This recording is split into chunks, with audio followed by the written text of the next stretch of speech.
Quiero agradecer y felicitar por la organización y la cálida recepción que nos ha hecho el Consejo de la Magistratura de Chubut, a todo su equipo de trabajo y desde luego, como siempre, la inestimable colaboración de Vicky. Me permito un minutito, una pequeña digresión, porque me parece importante poner en valor realmente esta presencialidad después de un tiempo tan complicado, tan difícil que nos tocó vivir, una crisis sanitaria mundial que además fue social, política, económica, que aparejó distanciamiento de nuestros afectos, pérdidas de seres queridos, restricción en nuestras libertades e incertidumbre sobre nuestro futuro. Desde luego que gracias a la tecnología, a la digitalización, pudimos seguir adelante, pero nada es tan importante ni nada desplaza esta presencialidad, este encontrarnos y este transmitirnos nuevamente cara a cara el afecto. Quiero también decir que agradezco lo que expresara María Marta en punto a que en la pandemia, estando en la conducción del FOFECMA, fui un motor, pero quiero decir que en realidad siempre fuimos y somos un equipo y lo hicimos entre todas y entre todas. Así que bueno, un día volvimos y qué hermoso que sea en este marco geográfico. Y bueno, atendiendo y aceptando la amable orden que me dio Vicky hace unos días, en cuanto a que tenía que exponer y sobre este tema en particular, porque bueno, no sé por qué, pero tenía que ser, ella escuchó y entonces, obedientes, aquí estamos, para presentar este caso. Precisar, recordar entre todos, por supuesto que estamos hablando de juicio político, que es un proceso constitucional especial llevado adelante por tribunales que no son los judiciales ordinarios. Una jurisdicción excepcional y en orden a eso, ¿cómo se relaciona la revisión de las decisiones tomadas por este órgano constitucional por parte del Poder Judicial, que justamente es el órgano controlado por ese otro órgano de jurisdicción excepcional? En pocas palabras, ¿cómo se interpreta la irrecurribilidad de esas decisiones que determina el artículo 115 de la Constitución Nacional? Nosotros sabemos que la Corte Suprema, a partir de Grafiña Latino, Nicosia, y después de la reforma del 94, también lo hizo con Brusa, con Nelar, viene diciendo que en principio no son revisables judicialmente estas decisiones que adoptan los jurados de enjuiciamiento, salvo que se encuentre violada la garantía del debido proceso o la defensa en juicio. De manera tal que, como sabemos, ni las causales, ni el encuadramiento de los hechos en las causales de destitución, ni la apreciación de los hechos o del derecho son materia de revisión. Pero a la vez, como el fin, el objeto de estos juzgamientos especiales no es desplazar, no es sancionar al magistrado o magistrada, sino comprobar si aún conserva las idoneidades que los hacen merecedores del cargo que ocupan, es decir, su desempeño, son de una naturaleza muy especial, diferente a la judicial. Entonces, quien pretenda el escrutinio judicial de las decisiones debe demostrar de manera inequívoca, acabada, concluyente, que se han violado aquellas garantías de las que hablamos, debido proceso o defensa en juicio. Bueno, recordadas estas precisiones, voy al caso práctico que coincidentemente es similar, muy análogo al de Corrientes. Se trataba en el caso de Chaco de un juez de instrucción, estoy hablando de la época en que teníamos sistema mixto, porque desde el 2004 en Chaco hay sistema acusatorio. Era un juez de instrucción en la época del Corralito que dio muchos amparos extraprovinciales fue destituido del cargo, estamos hablando de mayo del 2003, y a la vez inhabilitado por 10 años para ocupar cargos públicos. Una vez que es destituido, el juez interpone un recurso extraordinario local. El Superior Tribunal de Justicia del Chaco, yo no lo integraba en ningún momento de todas las secuencias que vamos a contar, rechaza y dice que no es una cuestión revisable judicialmente, pero el tema es que este juez lo que venía invocando es que uno de los integrantes del jurado de enjuiciamiento era un juez del Superior Tribunal de Justicia que había ordenado, había llevado adelante en ese carácter la instrucción del sumario y encomendado al procurador la acusación ante el Consejo de la Magistratura, luego constituido en jurado de enjuiciamiento.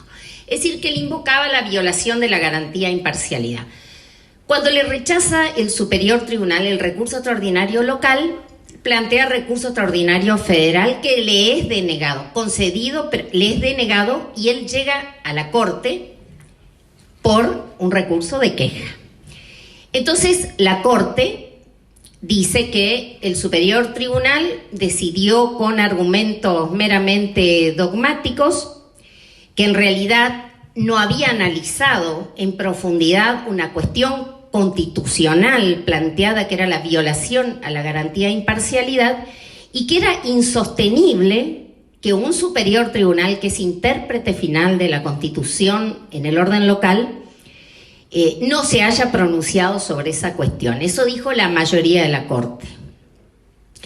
Vuelve al Superior Tribunal, porque priva, por supuesto, la Corte de validez a este fallo, vuelve al Superior Tribunal, y el Superior Tribunal, con otra integración, vuelve a rechazar el recurso extraordinario local, alegando que, en definitiva, como la ley de juicio político de Chaco determina que con 5 de sus miembros es viable admitir la acusación y con 5 de sus miembros habilitar la condena, la presencia o no de este ministro del Superior en realidad no afectaba el resultado, diciendo que, por otra parte, también la ley habla de que una vez terminado el debate, se procede a hacer un sorteo y cada miembro, integrante del jurado de enjuiciamiento, funda su voto separadamente. Hay un orden, pero no habla de deliberación. Esos eran los argumentos del Superior Tribunal. Entonces, bueno, otra vez volvemos con toda esa secuencia de interposición de un recurso extraordinario federal, el superior lo deniega y por segunda vez este juez vuelve a la Corte. Quiero aclarar que el Superior Tribunal dictó resolución de manera inmediata, pero ya en la primera oportunidad la Corte se tomó 5 años en resolver. En esta segunda oportunidad, segunda queja, la Corte, por mayoría otra vez, dice que el Superior Tribunal de Justicia del Chaco se apartó inequívocamente de lo que le ordenara la Corte y además que no se pronunció nuevamente sobre la garantía de imparcialidad. Y quiero agregar que en la primera oportunidad ya la Corte le había dicho que el Superior Tribunal no tuvo en cuenta el análisis de la garantía de imparcialidad, incluso a la luz de los precedentes de Llerena y Dicier Fraticelli. Que bueno, como acá algunos somos abogados y abogadas y otros no, yo les quiero contar, y tiene relación con el panel anterior, que el caso Llerena era justamente una jueza de instrucción que recopiló las pruebas, valoró las pruebas, dictó procesamiento, planteó la elevación a juicio y después le tocaba actuar como jueza correccional. Ella fue recusada y ella se apartó, pero cuando se hace un nuevo sorteo va a otro juez que se opone y bueno, en definitiva termina en la Corte por una queja de la defensa. Y allí la Corte analiza la violación de la garantía de imparcialidad, que dice en este caso es imparcialidad objetiva, porque no se duda de la honorabilidad del juez, sino que es ese temor de parcialidad que lógicamente puede tener un justiciable ante un juez que ya ha intervenido con anterioridad en la misma causa. La Corte en esa oportunidad también lo cita Mayer en punto a que esa imparcialidad habla de la ausencia de prejuicios del juez en relación a las partes o a las cosas, la materia sobre las que tiene que decidir. Había citado precedentes también de la Corte Europea de Derechos Humanos como de Cooper contra Bélgica, Piersac, las reglas de Mallorca que justamente dicen que nadie podrá intervenir como juez o tribunal en una causa en la que hubiera intervenido de cualquier otra manera, en cualquier otro carácter o en cualquier otra condición. Hablamos de imparcialidad objetiva, de un temor de parcialidad. Y bueno, después lo reprodujo la Corte en Dicier y Fraticelli, que ustedes se acordarán, ese juez de instrucción que junto a su esposa fue acusado de venado tuerto, de haber dado muerte a su hija. Bueno, dos de los jueces que confirmaron la sentencia condenatoria habían actuado, dos de los tres jueces, ¿no?, que confirman la sentencia condenatoria, habían actuado confirmando la prisión preventiva. Bueno, en concreto, entonces, esta causa vuelve por segunda vez en queja ante la Corte, y la Corte dice que otra vez el Superior Tribunal de Justicia de Chaco se aparta inequívocamente de lo que la Corte le había dicho, que era: analicen la garantía de imparcialidad en el caso. Y le recuerda, con este verbo que en realidad a mí no me gusta, pero que tanto las jurisdicciones como los tribunales superiores deben acatar las decisiones que toma la Corte.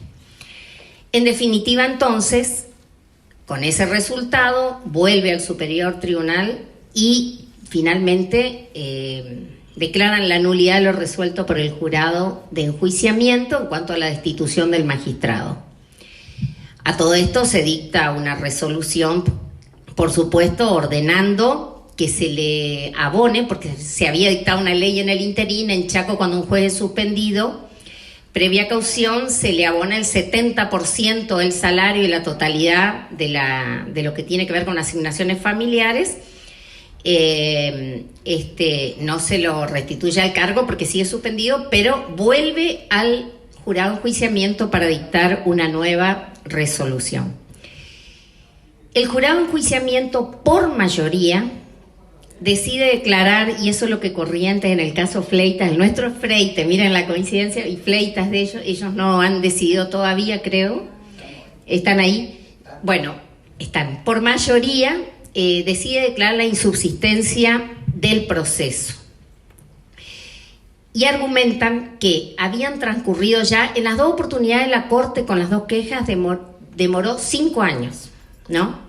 Entonces, habían transcurrido más de 14 años y entonces declara la insubsistencia del proceso. El jurado de enjuiciamiento dice que se ha violado el plazo razonable en los términos de Matei de la Corte Suprema, Kipperbein, Bulacio de la Corte Interamericana de Derechos Humanos. Citan los argumentos de Matei, hablan del respeto a la dignidad humana, por lo que toda persona tiene derecho a ser liberada de un estado de sospecha con una sentencia que diga de una vez y para siempre cuál es su situación.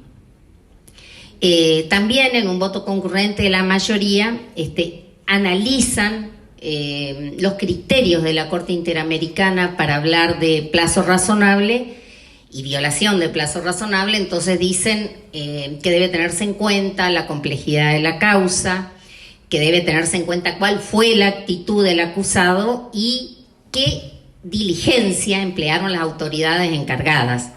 Y entonces esta persona que cita además los Icier, uno de los consejeros en su mayoría y concurriendo, dice que en realidad el Consejo, constituido un jurado de enjuiciamiento, no atendió cuando desde el primer momento el juez acusado había venido denunciando la violación a la garantía de imparcialidad. Así que en concreto, por mayoría, se declara la insubsistencia del proceso y hubo que reintegrar al juez a su cargo, abonarle ese porcentaje del 30% por los 10 años del 2003 al 2013 y tiene judicializado la cuestión de los salarios anteriores a la vigencia de esta ley. Así que bueno, en resumen, este es el caso parecido a Corrientes y fue solucionado de esta manera por mayoría. La minoría entendió que los hechos eran graves, que no se podía hablar de términos de prescripción en el caso y votaron para continuar el juicio al juez. Eso es todo.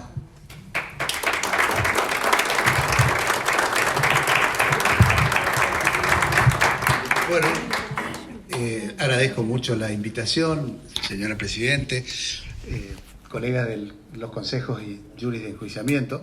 Es un placer estar acá. Y también yo cuando salió en la reunión de comisión directiva pidieron alguna propuesta de tema, yo lo saqué con total interés. Estamos absolutamente interesados en escuchar, sobre todo escuchar lo que ustedes pueden opinar respecto del caso nuestro, que todavía no está resuelto, que lleva ya 11 años, un caso muy similar a Freite, en nuestro caso Fleitas. Y entonces, bueno, les agradezco que estén acá y espero que se animen y cooperen con Corrientes, dándome alguna sugerencia. Yo debo aclarar desde ya que en este caso Fleitas actué en el Consejo de la Magistratura en 2010.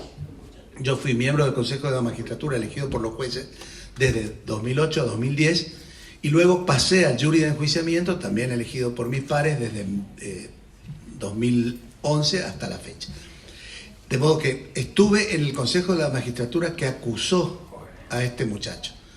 Y no debería decir este muchacho, era un chico joven, un juez joven en un pueblo pequeño de la ciudad de Corrientes, de la provincia de Corrientes, que fue acusado, tuvo dos acusaciones ante el Consejo de la Magistratura. Uno, de índole, diríamos, procesal, se lo acusó de haber sido negligente en la producción de una exhumación de un cadáver.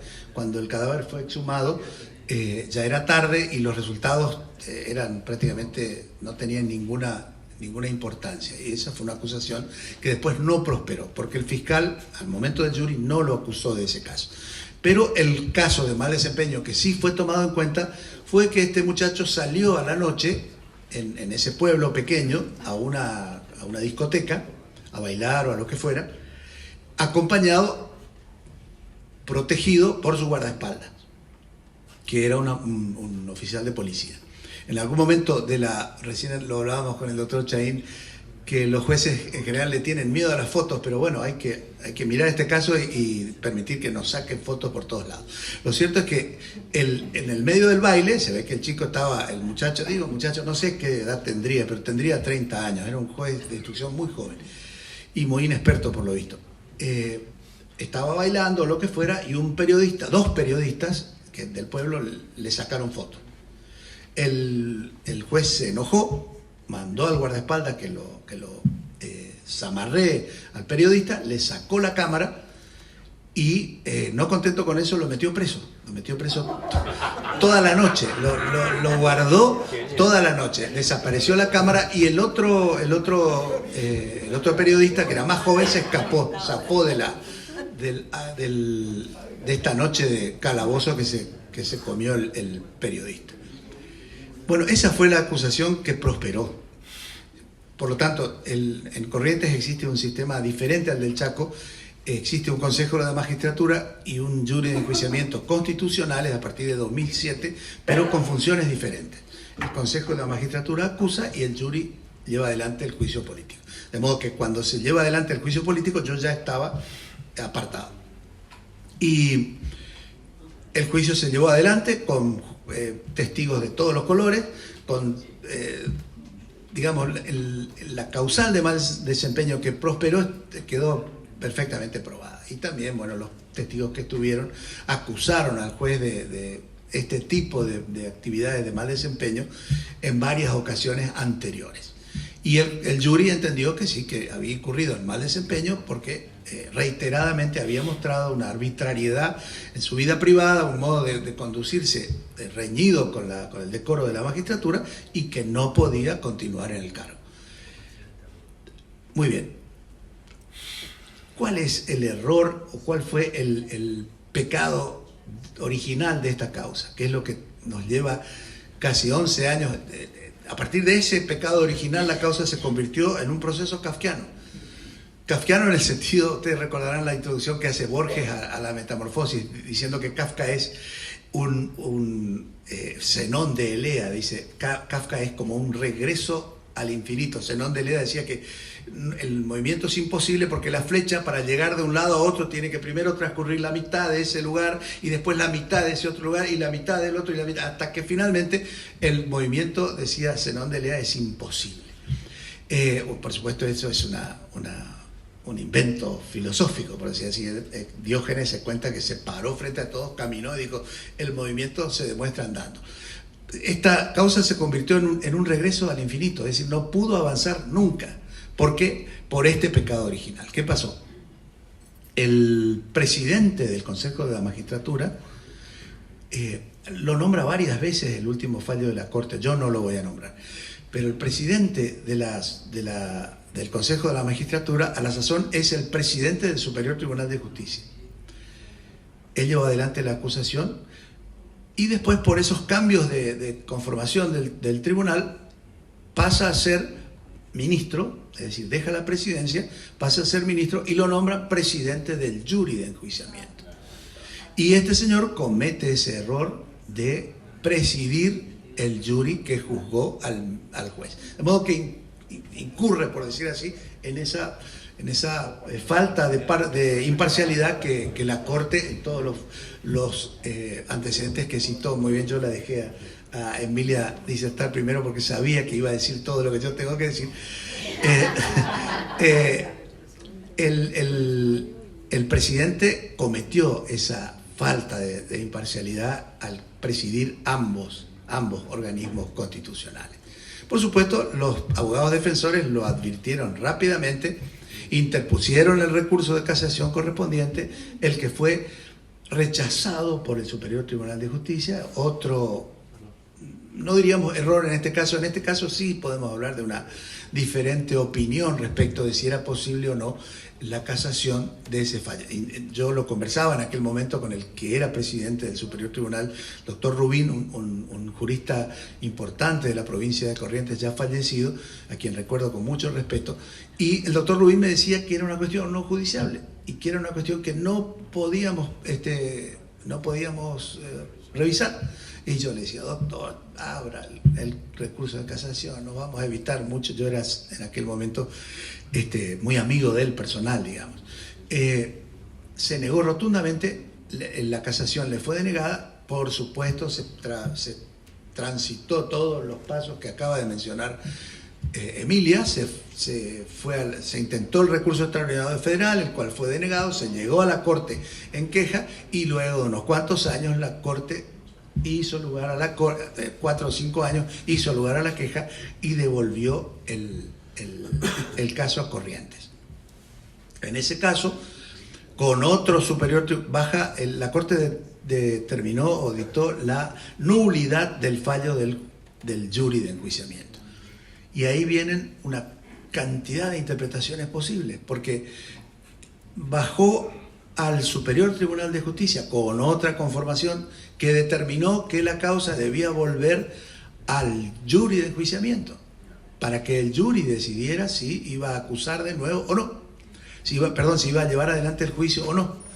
El jury de enjuiciamiento no quiso tomar esa responsabilidad y lo devolvió al Consejo de la Magistratura, para que el Consejo de la Magistratura decidiera si iba a acusar o no. A mi juicio, esto lo digo personalmente, en el momento que se dictó la nulidad del juicio, no se determinó la nulidad de la acusación. La acusación había quedado firme. A mi juicio, si seguimos con la teoría de la nulidad y sus efectos posteriores, digamos, que quedan nulificados todos los actos posteriores, pero no así los anteriores.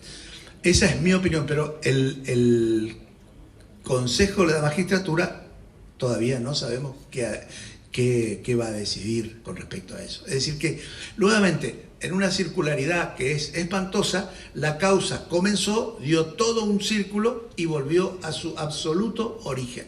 estamos hoy igual que estábamos en 2010 cuando este muchacho juez había cometido los actos de mal desempeño. Pero con la particularidad de que en razón de este error cometido por el presidente del Superior Tribunal y luego presidente del jury, la causa se desplazó en su importancia y se desplazó en la opinión pública. Hoy ya nadie discute ni a nadie le interesa si el juez cometió actos de mal desempeño, si el juez era arbitrario, si tenía a sus justiciables maltratados, o si hacía uso, porque también de eso se habló, si hacía uso de las fuerzas públicas para su propia protección por intereses, digamos, no públicos. Bueno, todo eso ya a nadie le interesa. Y el juez destituido anda por toda la radio de la provincia de Corrientes diciendo que fue injustamente destituido, exigiendo que se le restituya el cargo y, por supuesto, digamos, volver a poner la causa en eje hoy, que es el eje del mal desempeño del juez, es prácticamente imposible. A lo mejor lo hacen, yo no lo sé, eso tiene que decidirlo el Consejo de la Magistratura. Hay cuestiones como lo dijo Emilia, cuestiones que hacen referencia al plazo razonable. Han pasado 11 años y la cuestión no se ha resuelto. Yo a eso le contestaría que en realidad toda esta dilación, esta tardanza en la resolución del caso se debe a los recursos que interpuso la parte. Pero por otro lado también tampoco podemos hacerle pesar a la parte, al juez destituido, el ejercicio de su propia defensa. Es un dilema, digamos, que hay que resolver. Y por el otro está también el ne bis in idem, es decir, volver a juzgarlo por la misma causa en un nuevo juicio, también está reñido con los principios penales centrales de nuestra constitucionalidad y convencionalidad. De modo que es un gran por supuesto también se han barajado posibilidades con respecto al pago, ofrecerle un pago de una indemnización por daño moral, dijeron algunos, contando la cantidad de años que dejó de percibir el sueldo, pagarle una indemnización razonable, proporcional a eso, a ese tiempo transcurrido. Con respecto al pago de los salarios caídos, yo recuerdo cuando yo era secretario del Superior Tribunal, relator, hacía sentencias contenciosas administrativas y me acuerdo que los fallos de la Corte eran contrarios al pago de salarios caídos. Me recuerdo que hice varias sentencias de jueces destituidos en Corrientes por las famosas intervenciones federales, que luego de varios años se reconocía que los jueces fueron depuestos injustamente o por lo menos sin un juicio razonable previo y se les daba una indemnización, pero no se les pagaba salarios caídos porque la Corte, en un caso que yo recuerdo que se llamaba Vaquero, no sé si habrá habido en estos años últimos algunos, digamos, renovando ese criterio, decía que si no hay trabajo no se paga salarios. De modo que así están las cosas hoy en Corrientes. Volvió la causa a cero después de transitar 11 años y tenemos el caso del Chaco. El caso del Chaco pareciera un poco más prístino, por decir así, por si es que podemos usar ese adjetivo. Es un poco más claro porque, digamos, el tribunal tomó el toro por las astas finalmente e hizo lo que hizo. Digamos, resolvió la cuestión. Nosotros en Corrientes no se lo puede restituir en el cargo porque el cargo ya está ocupado por otra persona, por otro juez, y tampoco se le puede crear un juzgado paralelo en el mismo lugar porque sería un absurdo, un escándalo jurídico, y entonces ahí estamos. Pero lo cierto es que, y como última conclusión digo yo, para llegar a los altos cargos de la justicia, hablaban recién con muchísima solvencia respecto de la formación que exigimos para nuestros fiscales, para nuestros jueces, para nuestros ministros y altas autoridades de la justicia provincial. Tenemos que exigir eso y mucho más. No podemos aceptar que haya personas que llegan, en Corrientes rige para la elección de los ministros del Superior Tribunal de Justicia y el fiscal general el sistema norteamericano antiguo, digamos, de nominación del gobernador, acuerdo del Senado y juramento. Es decir, que no pasan por el Consejo de la Magistratura, como en el Chaco, que yo sé que están sometidos a exhaustivos exámenes para llegar a ser ministros del Superior Tribunal de Justicia, y eso, bueno, les da seguramente a los chaqueños muchísima más tranquilidad. En Corrientes el sistema norteamericano está vigente, aún con la reforma de 2007 eso no ha sido modificado. Entonces yo digo, no podemos darnos el lujo de tener autoridades, altas autoridades de nuestros superiores tribunales sin la debida formación jurídica y la solvencia jurídica necesarias para estas cuestiones, porque un error de este tipo es inaceptable en un ministro del Superior Tribunal de Justicia. Es inaceptable. Es lo mismo que, ya que acá daban ejemplos así prácticos, es lo mismo que un cirujano que opera, no sé, gastroenterólogo, y se olvida una pinza dentro del estómago del operado.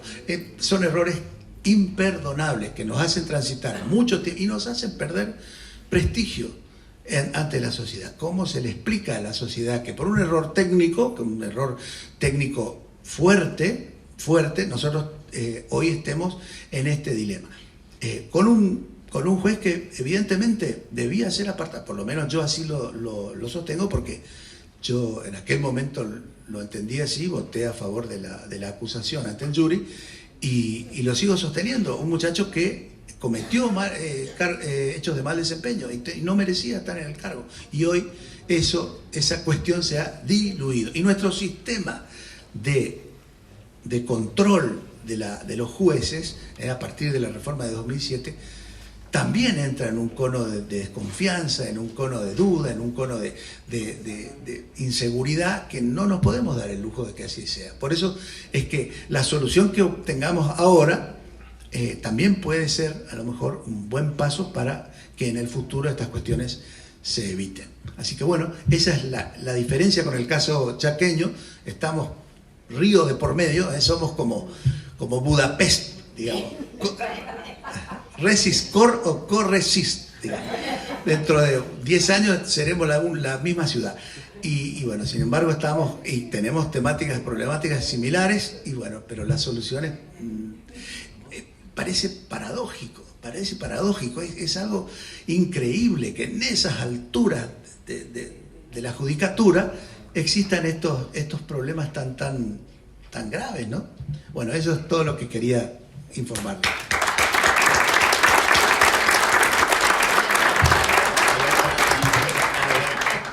No, quiero aclarar que, por ejemplo, en el caso de Chaco, que hablan, ¿no es cierto?, estoy totalmente de acuerdo que es tremenda la violación a la garantía de imparcialidad, pero la Corte Suprema, que se toma 5 años, lo hace por mayoría de 4-3, ¿eh? Ojo que Lorenzetti, Nolasco y